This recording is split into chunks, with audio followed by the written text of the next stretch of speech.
আসসালামু আলাইকুম। আমি ডাক্তার মমিনুল ইসলাম, রেটিনা স্পেশালিস্ট। আপনাদেরকে আজকে যে বিষয়টা নিয়ে কথা বলবো, চোখে ইনজেকশন দেওয়া নিয়ে কথা বলবো।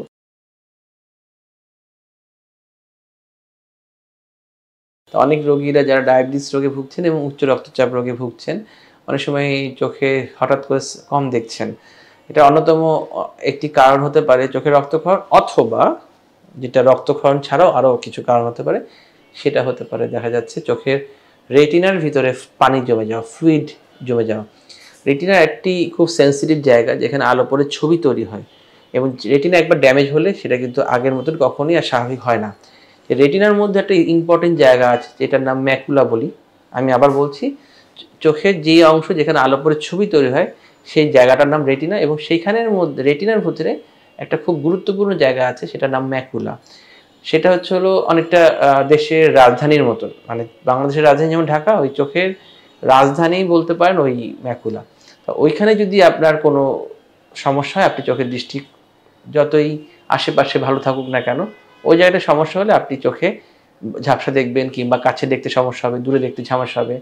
তো ওই জায়গাটা ডায়াবেটিস রোগীদের এবং উচ্চ রক্তচাপ জনিত কারণে যারা ভুগছেন, কিংবা শরীরের কোলেস্টেরল লেভেল বেশি কিংবা ট্রাইগ্লিসারাইড লেভেল বেশি, তাদের এই ধরনের সমস্যা হতে পারে, চোখের ওই জায়গাটায় পানি জমে যায়। এই পানি জমে গেলে যেটা হয়, রোগী কম দেখে। এই ক্ষেত্রে যেটা হয়, দ্রুততম সময়ে পানিটা অপসারণ করতে হয়। এখন অপসারণ করার অন্যতম কিছু ট্রিটমেন্ট আছে।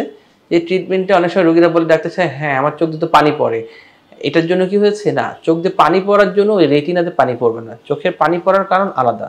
আর চোখের রেটিনাতে পানি জমে যাওয়ার কারণ হলো যেটা আমি বললাম, ডায়াবেটিসের কারণ হতে পারে, দীর্ঘ সময় ডায়াবেটিস আছে, কিংবা ডায়াবেটিস অনিয়ন্ত্রিত, এই কারণে হতে পারে।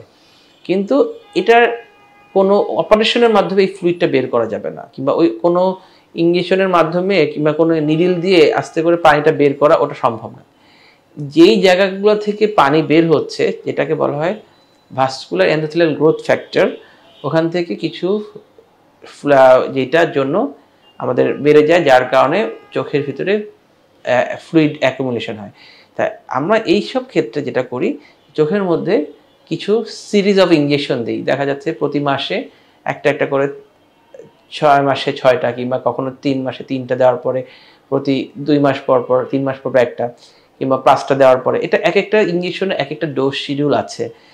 সিরিজ অফ ইঞ্জেকশন দেওয়ার পরে এই ফ্লুইডটা যেখান থেকে বের হচ্ছে, যেটা ভাস্কুলার এন্ডোথেলিয়াল গ্রোথ ফ্যাক্টর, সেখানে আমরা anti vascular endothelial growth factor, anti VGF injection দিই, যেটা ওটাকে প্রোটেক্ট করতে পারে যে ওখান থেকে আর জানি না হয় কিছু। ওই রিসেপ্টরগুলোকে ওই ইঞ্জেকশনের মাধ্যমে মলিকুলগুলো ওই রিসেপ্টরগুলোকে ব্লক করে দেয়, যেন ওখান থেকে ফ্লুইড বের না হতে পারে। ইঞ্জেকশন এটা বর্তমান বিশ্বে সবচেয়ে latest treatment. And injection latest treatment, আগে যে ইঞ্জেকশনগুলো ছিল সেগুলো তো আমরা দিচ্ছি, কিন্তু প্রতিদিনই কিন্তু প্রতি সময় কিন্তু পৃথিবী এটার উপর গবেষণা করছে এবং নতুন নতুন ইঞ্জেকশন তৈরি করছে, যেগুলো আরও বেশি অ্যাকুরেটভাবে কাজ করতে পারে। এবং যখনই অ্যাকুরেটভাবে কাজ করতে পারে, যেগুলো যত কাজ ভালো করে, সেটার উপরে ইঞ্জেকশনের দামটাও নির্ভর করে। তা ইঞ্জেকশনের দামটা অনেক সময় রোগীরা জিজ্ঞেস করে, আপনার কাছে দিলে কত?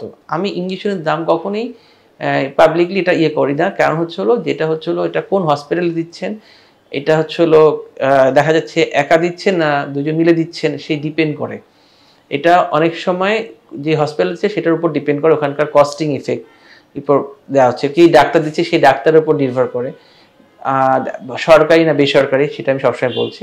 সো ইঞ্জেকশনের দামটা নির্ভর করে যে ডাক্তার দিচ্ছে সেই ডাক্তারের কাছে প্রশ্নটা করলে বেটার হয়। সেই জন্য আমি বলছি যে ইঞ্জেকশন আপনাকে দিতে হয়, এই কারণে যে ইঞ্জেকশনটা দিলে আস্তে আস্তে পানিগুলো আস্তে আস্তে অ্যাবজর্ব হয়ে যায়, ফার্দার পানিগুলো আসে না। দেখা যাচ্ছে অ্যাবজর্বটা কীভাবে হচ্ছে, যে আমাদের চোখে রেগুলারলি পানিটা কিন্তু ফ্লুইড তৈরি হচ্ছে, কিন্তু আমাদের পানিটা কিন্তু রেগুলারলি অ্যাবজর্ব হয়ে যায় সাধারণ মানুষের। কিন্তু যারা এই রোগে ভুগছেন তাদের পানির পরিমাণ বের হওয়ার পরিমাণটা বেশি, আর পানি অ্যাবজর্ব করার পরিমাণটাও কম, যার কারণে পানিটা জমে থাকে। সেই জন্য ইঞ্জেকশনের মাধ্যমে আমরা যেটা করি, পানিটা যেন আর বের না হতে না পারে, সেই জন্য ইঞ্জেকশন দেওয়া হয়। এটা আস্তে আস্তে সিরিজ অফ ইঞ্জেকশন দেওয়ার পরে ইঞ্জেকশনটা কাজ করে এবং বেটার কাজ করে। এটা এখন বলতে পারেন কি ইঞ্জেকশন আমরা দিতে পারি। আমাদের দেশে ইঞ্জেকশনগুলো অ্যাভেলেবেল অ্যাভাস্টিন নামে পাওয়া যায়, লুসেন্টিস নামে পাওয়া যায়, ইঞ্জেকশন ভিসিক নামে পাওয়া যায়, ইঞ্জেকশন ভ্যাভাইসমো নামে পাওয়া যায়, ইঞ্জেকশন আইলিয়া নামে পাওয়া যায়। সব ধরনের ইঞ্জেকশনই বাংলাদেশে অ্যাভেলেবেল। বাংলাদেশে প্রতিটা ইঞ্জেকশনই আমাদের বাইরের দেশে তৈরি। হ্যাঁ, বাংলাদেশেও ইঞ্জেকশন তৈরি করছে, ইঞ্জেকশন বিভিক্সা, যেটা বাংলাদেশে তৈরি করা হচ্ছে আলহামদুলিল্লাহ।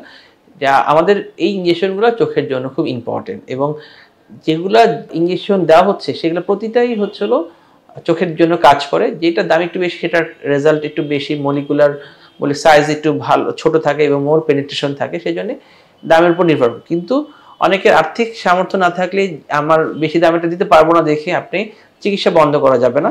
তখন যেটা দাম একটু কম, যেটা অ্যাফোর্ডেবল, সেই ইঞ্জেকশনগুলো দিলেও আপনার চোখের পরবর্তী স্টেপে যেন না হয়, খারাপের দিকে না যায়, ওইটা রক্ষা করা সম্ভব। সাথে যেটা ইম্পর্টেন্ট, যেটা আমার মানে মেইন কথাটা, আমি মোটা দাগে যে কথাটা বলতে চাচ্ছি, যে ইঞ্জেকশন যতগুলো দেন না কেন, আপনার যদি ডায়াবেটিস নিয়ন্ত্রণ না রাখেন তাহলে আপনি সবকিছুই রেজাল্ট, ফলাফল জিরো। যেমন অনেকটা এরকম যে আপনি কলের মধ্যে পানি ছেড়ে রাখছেন, কিন্তু আপনি জায়গাটা শুকাতে যাচ্ছেন, পানি ছাড়া থাকলে কখনোই ওই জায়গাটা শুকাবে না কিংবা ড্রাই করতে পারবে না। ডায়াবেটিসটা অনেকটা ওরকমই। ডায়াবেটিস নিয়ন্ত্রণ না করে আপনি কন্টিনিউয়াসলি ইঞ্জেকশন দিয়ে যাচ্ছেন, ইঞ্জেকশন কিন্তু রেজাল্ট ভালো কাজ করবে না। সুতরাং আপনার আজকের ভিডিওর মুদ্রা কথা হচ্ছিল, চোখের মধ্যে পানি জমলে ইঞ্জেকশন দিতে হবে, এটা মাস্ট। এটা সিরিজ অফ ইঞ্জেকশন। অনেক সময় দেখা যাচ্ছে 3 মাস 4 মাস দেওয়ার পরে অনেক রোগী আর আসে না, ভালো হয়ে গেছে দেখে, দেখা যাচ্ছে আবার 6 মাস 1 বছর পর আবার আসছে, তখন আবার নতুন করে শুরু করতে হচ্ছে। কিন্তু এটা সিরিজ অফ ইঞ্জেকশনটা ডাক্তারের পরামর্শ দিতে হবে।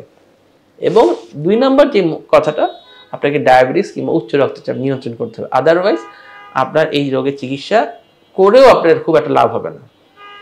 সুতরাং আপনাদের জন্য আজকে যেই যারা দেখছেন এই ভিডিওটা, তাদেরকে আমি অনুরোধ করব যে আপনারা যেন এটা আপনি সবাইকে ভিডিওটা শেয়ার করেন এবং যেন এটা সম্পর্কে মানুষ সচেতন হয়। ধন্যবাদ সবাইকে।